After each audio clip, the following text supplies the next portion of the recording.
Welcome to Musings and Modalities. I'm your host, Tristen Stawicki. Think of me as your pragmatic shaman bestie. Join in with other high-vibe, lovely people as I unravel spiritual ideas to help create change and growth in your life. I cover a variety of spiritual topics, sharing knowledge to meet you wherever you are in your journey. As a shaman, astrologer, and human design reader, I help you understand how to make informed decisions and incorporate different modalities using discernment and your own intuition. Today, you will gain powerful shamanic healing tools you can use to incorporate spiritual practices in non-traditional ways. Whether you're just beginning or need a knowledgeable best friend with the next phase of your journey, I'm here to help. Stay tuned. Musings and Modalities starts now.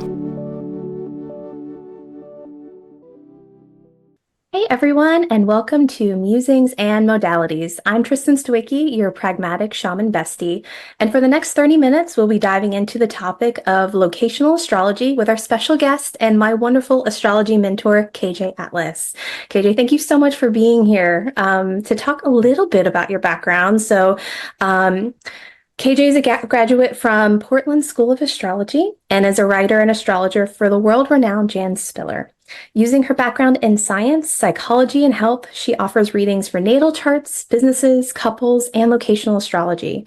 KJ's approach to astrology is an invitation to learn more and be forever curious about the planetary influences on our lives. Her readings have had a profound impact on my life, and I highly recommend booking a session or several with her. So, KJ, thank you so much. I first met you through a locational astrology reading about like 2+ years ago now. And I can't tell you, I can't tell you how often and how much I like reference what we talked about in the reading and like how that influences my daily life. So thank you so much. Thank you for having me, Tristen. It's so nice to be here with you and honestly watch things come full circle with you having your own show from that very first reading, and to know that it made such an impact for you to be here doing this as an astrologer, as a mystic today is incredible.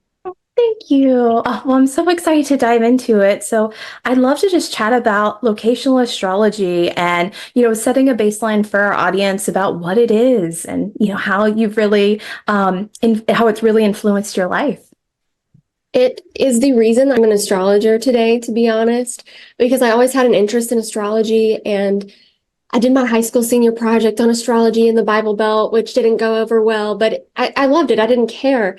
And it was when I left my hometown in rural North Carolina and started to travel and live in different places that my life began to crack open. And I didn't even know that locational astrology was a thing. It's also referred to as astrocartography. But the trick is that astrocartography is one of the techniques under the branch of locational astrology. So they're not just one and the same, but they are related and adjacent. And it is a whole separate sector of astrology, but it uses the foundation. So you have to know the foundations of astrology, planets, signs, houses, and then you can take it a step further and use it through the lens of where should I live? Where should I visit? What places in the world are going to support me to achieve the goals that I want to uncover and accomplish in my life? And some places are just challenging. A lot of times in the spiritual community, you'll hear like, don't run from your problems. Like, if you flee your problems and you try to move to another country or another state to fix yourself, you're still going to carry your problems with you. And I kind of disagree. Mm-hmm.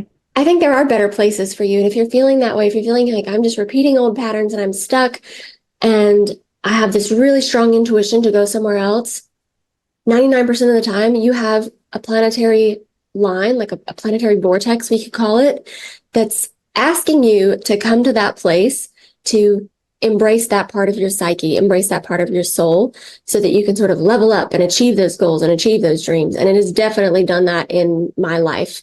And it's been absolutely wild. I was like, okay, this is it. Like, this is the astrology that everyone needs to know about, especially because we have the luxury of being able to live virtually wherever.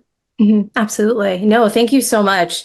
And I was going to say, like, the reason you disagree with it is because you live it. You've seen how the profound impact, that change has had. And so kind of looking back, was it more from a vacation standpoint or just making the choice to actually move to a new location that really has had the most impact? Kind of baby step us through a little bit that decision that you went through.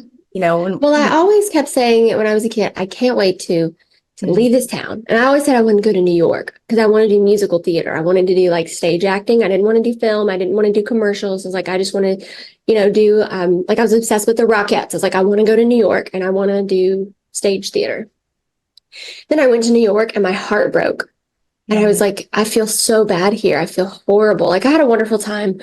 And I was like, why does it feel this way? And that was on the same line pretty much as what I was in North Carolina. It was a Saturn line. And Saturn is known for its restrictive, challenging, coming up against authority, parental issues, health issues.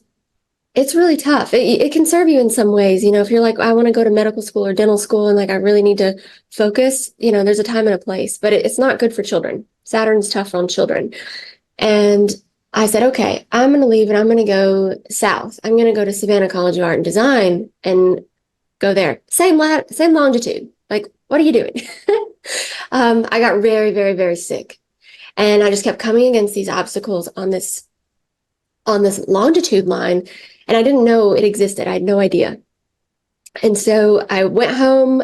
I said, okay, I've got to get well. I've got to focus on myself. So I really, really dove into wellness. I was like 16 because I went to college pretty early. I was like 16, 17. I was living in my parents' house and I was like, okay, I'm just going to read about herbalism, astrology, spirituality, the chakras. That was my big thing. I was like, I want to understand the body and the energy system of the body. And then I was like, okay, I'm going to go get a nutrition degree. So I did that. Illusions shattered, heartbreaking because the nutrition industry is just not there yet. It's not there. And I ended up getting a public health degree. And to graduate from my program, I had to have a 6-month long internship that was basically a 40-hour a week job, Mhm. unpaid for my college credit. And I applied to 9 different cities in the country. And I really, really wanted Colorado or New Mexico. I wanted that mountainous, high desert, hippie lifestyles. Like that's the contrast from, rural flatlands of North Carolina. I didn't get it. And the one that I did get was in Dallas, Texas. And I was like, Dallas, Texas? Like, what am I going to do in Dallas, Texas? Well, I had a couple friends there and they were like, okay, live with us. Like, it'll work out. And my life opened up. I went there. I got a job working for St. Jude. It was a wonderful experience. I loved that job. And it was an internship. And they're like, we can't hire you. There's no positions. Like, I wish you could stay forever. But it led me to another job very, very quickly, where I spent an entire year planning a fundraising luncheon for the Bushes to raise money for medical research. And I was just like this small town country girl rubbing elbows with all these oil billionaires and meeting so many cool people. I had so many friends, and I met my partner who I'm still with, going on 7 years. And it was my sun line. It was my sun descendant line. And the sun line helps you create your identity. It helps you come into yourself. People around you feel larger than life. There's like a glow, and you feel larger than life. You're seen. There's a warmth. There's a vitality. And you're like, okay, this is life. I can do this. My sun is also opposite Pluto. So while I was there, I was also on my Pluto line. So there was also a lot of, what is the word I'm looking for? There was some darkness, there was like that I'm really far from home. I'm trying to weigh the pros and cons of this. I'm really seeing a lot of the cesspool of toxicity with these oil billionaires and the patriarchy. And my boss was just very like old school, traditionally Dallas, and was like, you need to wear dresses every day, and I'm going to hook you up with a cute boyfriend from SMU, and just like in the 80s. Yep. So there was that sun line that was like, this is life. And there was that Pluto line that was like, ooh, there's always an underbelly.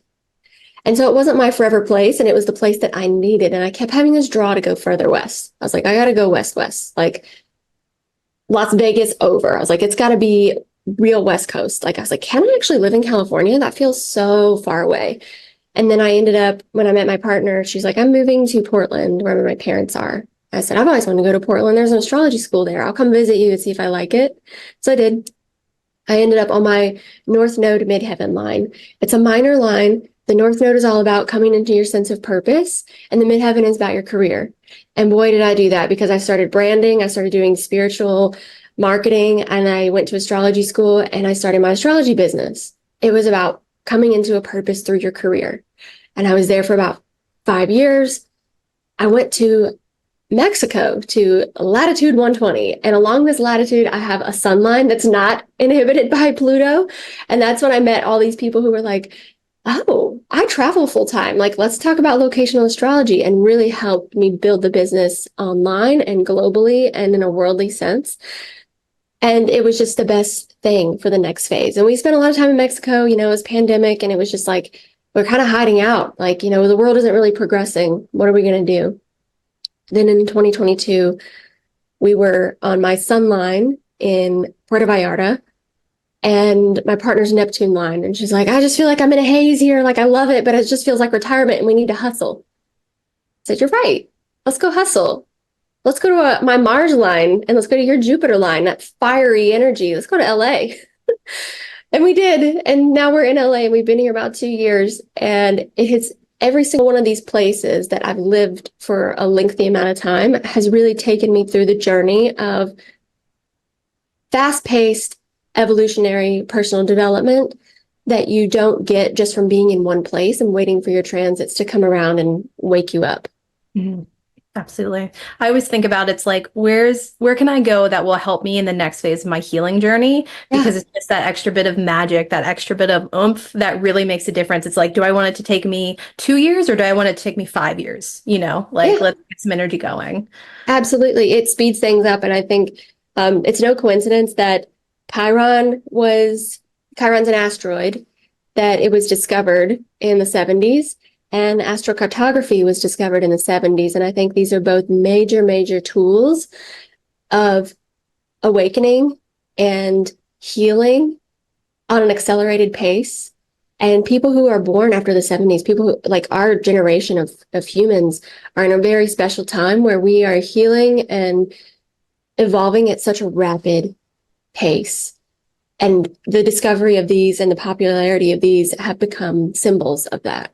Mm-hmm. Absolutely. And when I think about kind of whenever I've been stuck in a cycle and the environment influence of that, it's like, in the example of like, if I was living near my Neptune line and starting a business, maybe that's beautiful because I can dream it and feel it. And it might be a little fuzzy and there's some details that are challenging. But then if you're trying to grow that business, like moving to your Mars line or making a change, can be really significant. And so I've even noticed with your branding over the last 2 years, like you've really adjusted like the colors of your branding. You've done kind of a beautiful overhaul being on your Mars line. So if you could talk a little bit about that more. It's so funny. Someone asked me, she's like, did your hair get redder when you moved to your Mars line? I said, yeah. I mean, I have a red undertone, but I put it like a gloss on it, and it like the sun kind of like kisses it and brings that out.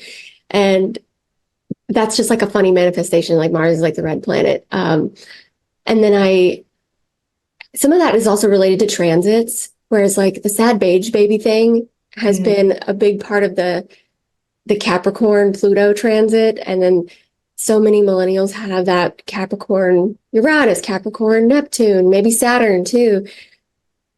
And then all of a sudden, it's like we started to move into this Aquarian, and it was like, oh my God, no, we want bright colors. We want metallics. We want camp.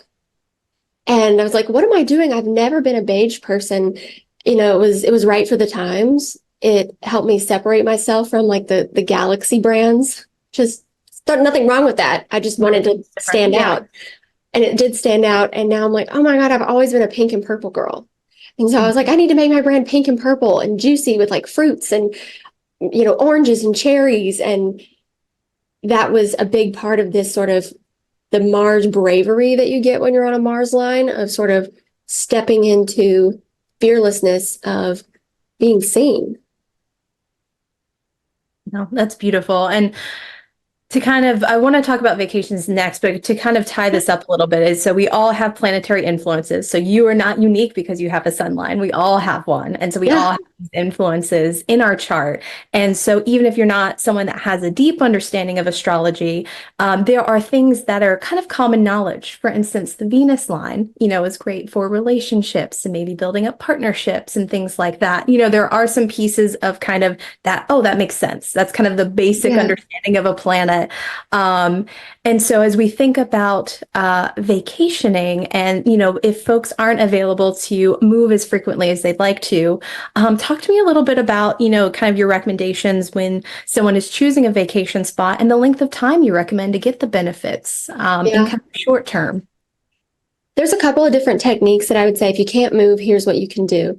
And I do also just want to throw it out there as a little like cloud in the sky caveat of like a lot of people come and say, if I move my Jupiter line, I'm going to be rich. And I move my Venus line, I'm going to find love.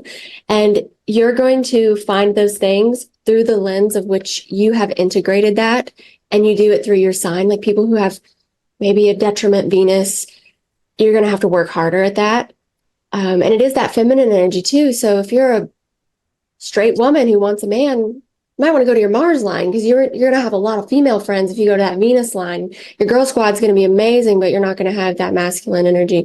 So there's a little bit of like finessing the chart and really tapping into the goals. And the goals are a big thing too. Like if you're like, I can't move, I have a house, I have a family, it's not feasible. One thing I would say is look at the local space map.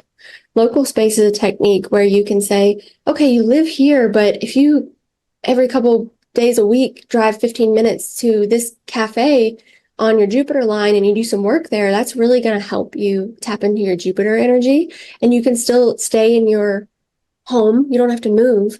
If you're like, oh, I'm really feeling lazy, I'm lacking motivation, go to a gym on your Mars line, on your local space chart.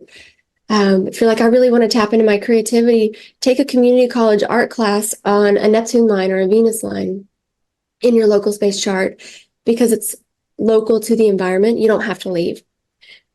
If you want to plan a trip and go somewhere else to get a taste of something, think about your goal, think about what it is that you want to do. A lot of people love vacationing on Neptune lines, Sun lines, Venus lines. That's kind of standard for the most part. And it depends on the individual's chart. And I would say you want to be there for 2 weeks to really start to feel it and get that. I think that's the rule with vacationing anyway. Say you need to be somewhere 11 days to actually feel relaxed, and then you kind of peak at 14 days, and that's about 2 weeks. A month is great. Most Americans can't take a month off. That's a very European dream. But 2 weeks, if you can do that, is great to soak it up. I've seen a lot of people, they maybe live on one line and then they go to a conference on, let's say, a Pluto line, and they're like, yeah, I'm really ready to set up my healing business, or I'm ready to go into contract law, or I'm ready to become a psychotherapist, all these plutonic things. So you go there and you kind of like put it in your backpack and take it back home with you. It's like an added layer. Of course, you're going to feel it the most if you stay there longer, but I'm a firm believer of the astral plane. And so if we get a wax a little bit esoteric and say, what if you pull in some elements from these other places in your home? Like I go to Etsy and I buy art from places that are on favorable lines and put them in rooms related to different things. Like I have a bunch of art from Kazakhstan because I have a beautiful line there. And I found an artist on Etsy who makes the most beautiful watercolor paintings, and I have all of her art all over my house. I have a big poster over here that says Athens, and that's my Jupiter midheaven line. And so you can kind of incorporate these little very esoteric elements into your home and your life. Same with mentors, like get a mentor on your Jupiter line, your Sun career line, even if they're remote, connect with them through the internet on those lines that will support you. I love that so much. No, that's such a great call, especially there are places on for my lines that you can't visit. Like it's either impossible or truly like super dangerous, which is challenging. But you don't want to lose the energy of that. And you don't want to miss out on that goodness, especially if there is a very favorable line with favorable energies. So totally. No. Absolutely. Absolutely. I've had so many mentors, women from India, and that's where my Venus career line is. And it just happened naturally. I didn't seek it out. It's just unfolded that way. Mm-hmm. That's very cool. And for those that are thinking about kind of looking at healing vacations, I know we talked a little bit about Venus, and I was remiss for not saying the self-love is a very important part. Probably the most important part, I would say initially, especially if that's something you're working on. And so setting the intention with traveling to places of, okay, I'm only here for 2 weeks or a month or whatever the time frame is. and finding the opportunities to kind of work through things, because I don't want people to have the idea that just because you're on a favorable line doesn't mean that everything is going to be amazing immediately, right? And so if you could talk a little bit about kind of your experience when you've traveled for like a healing purpose, and just kind of, your experience that you've had. Yeah. One that comes to mind is a Pluto line that I have through New Mexico and Arizona. And I felt it in Sedona, which is like a vortex. Everyone knows that. But for me, it felt very heavy and dense. And it was bringing up a lot of things that I needed to work through with like imposter syndrome, feeling excluded, like things like that. They were just illusions, but they came up while I was there. And being there allowed me to sort of sit with it and transmute that relatively quickly. It's also, I've seen clients say, I want to look into these 3 locations, and they're all around the world, and they're all Pluto lines or Chiron lines. And I'm like, what's going on, buddy? And they're like, oh, I'm going through a breakup. And I'm like, okay, go to the Pluto line for a month. If you're nomadic, go there and heal, and then find another place to be. And you'll know when it's time to go, because you'll get the itch for somewhere else and you'll feel better. A lot of people, if they are going through grief, loss, chronic illness, may go to their Chiron line, maybe even like a Neptune line if it's more spiritual healing that's needed, and tap into those frequencies as a way to ignite their healing process that will continue once they get back home. Mm-hmm. No, absolutely. I actually had an experience when I went for a work trip several years ago where it was with my South Node. There was a line, and it was a really challenging experience. I was there for like close to 12 days. I was in a very new environment. And thankfully, my husband was with me, but it was very much like a dark night of the soul. A lot of past life stuff came up. And I was just like, it was actually after that I had booked the reading with you, because I was like, okay, what isn't healed? Because I was like, everyone else had a solid experience. This is actually a place I'd look forward to visiting, because I've always wanted to kind of visit Vilnius and Lithuania, especially with the Polish influences. And it was just a really, really challenging time for me mentally and in my mental health. And so it was my point being, it was so validating to talk with you and be like, wow, actually, this was an experience that's exactly what I would expect if someone had traveled there. Wow. I'm sure you see that all the time with your clients that are like, there's this place I just don't vibe with, or I had this really hard time, and how healing it is. I'm sure that they see that validation and they feel seen within Yeah. that.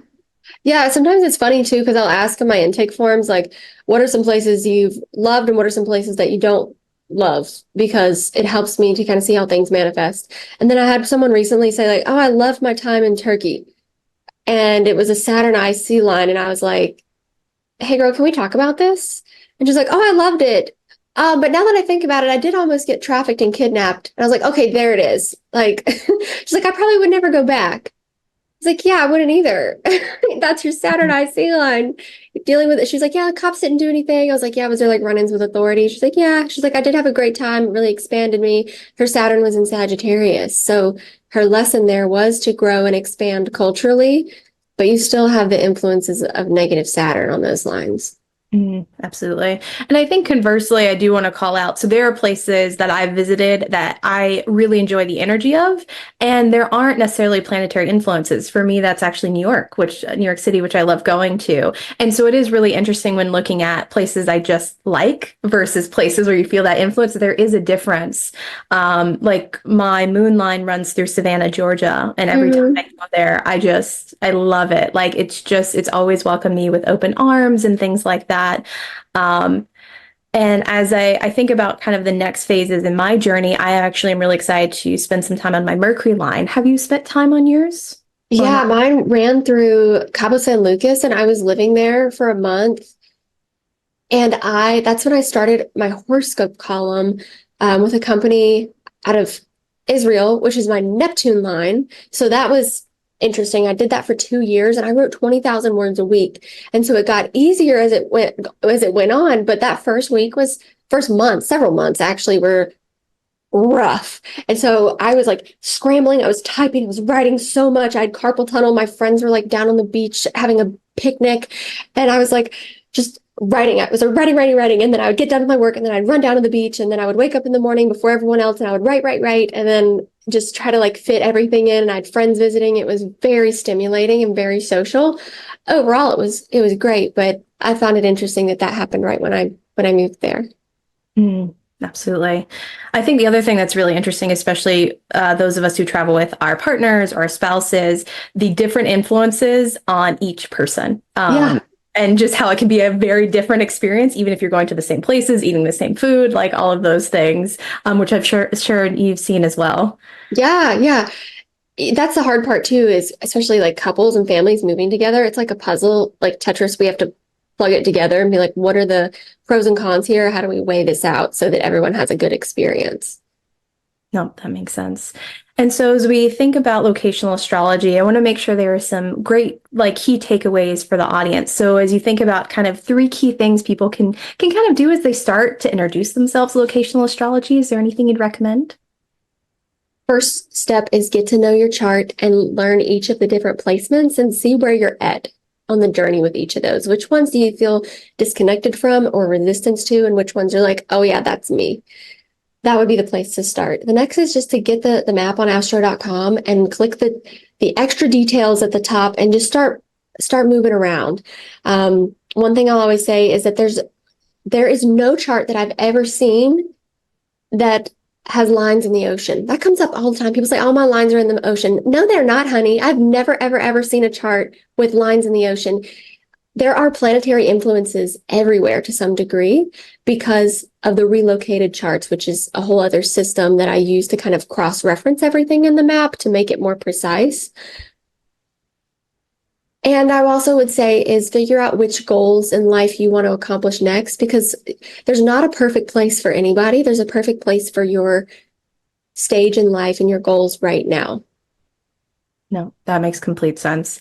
And I just wanted to add kind of my BFF's only tip as you start thinking about locational astrology, and to kind of add on to what KJ was saying, that you really write down places that you visited or have been to and the experiences you had with them. Because I love having that before you look at your chart or before you go into a reading, just so that's your baseline. And you're like, before I even get any outside influences, like what was my experience, and really sitting with that is such a beautiful way. And then absolutely recommend locational astrology can be a little bit overwhelming at first. I think that's a fair statement. There's a lot of lines. Looking at a map isn't something a lot of us do anymore because we're told where to go, when to turn right.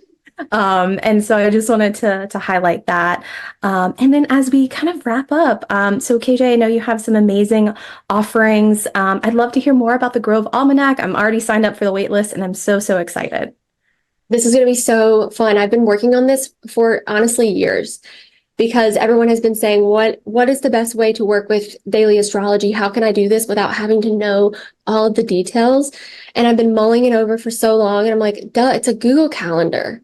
So I created the Grove Almanac, which is a Google Calendar integration where you can toggle it on and off so it doesn't cloud up your stuff when you are busy with meetings. And you can turn it on and say, okay, what are the transits today?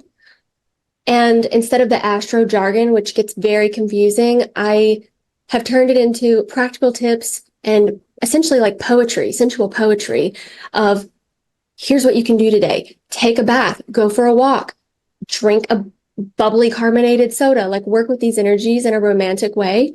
Here's a good day to sign contracts. This is not a day to sign contracts. This is a day to have a heart to heart. Make your conversations more objective. All those things are in and done for you. And it integrates to your time zone because I have people all over the world. And it also has void of course moon periods, which most of the calendars don't have. And void of course moon periods are when the moon is shifting from a sign to the other. They vary in length and they happen every 2.5 days and they wreak havoc on our lives.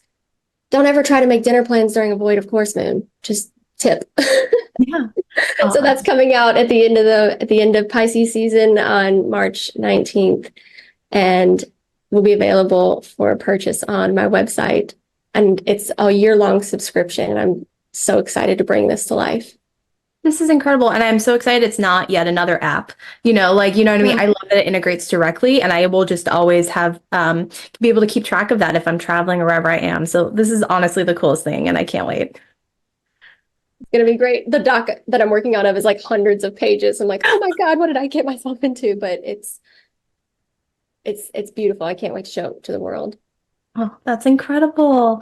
I also wanted to highlight, so I did your 3-month mentorship program. It absolutely changed my life and took me from someone that loved astrology and like knew of it to astrologer, which is not a lot of programs have that level of impact in your life, despite like regardless of topic. And so I know that you're opening up some slots in April, and I just highly recommend it because it's just had such a profound impact where every facet of my life now is like, what's happening with the planets? Where are we? Like, you know what I mean? It's you just become obsessed, which I know is kind of a beautiful warning that you kind of have at the start of that program too.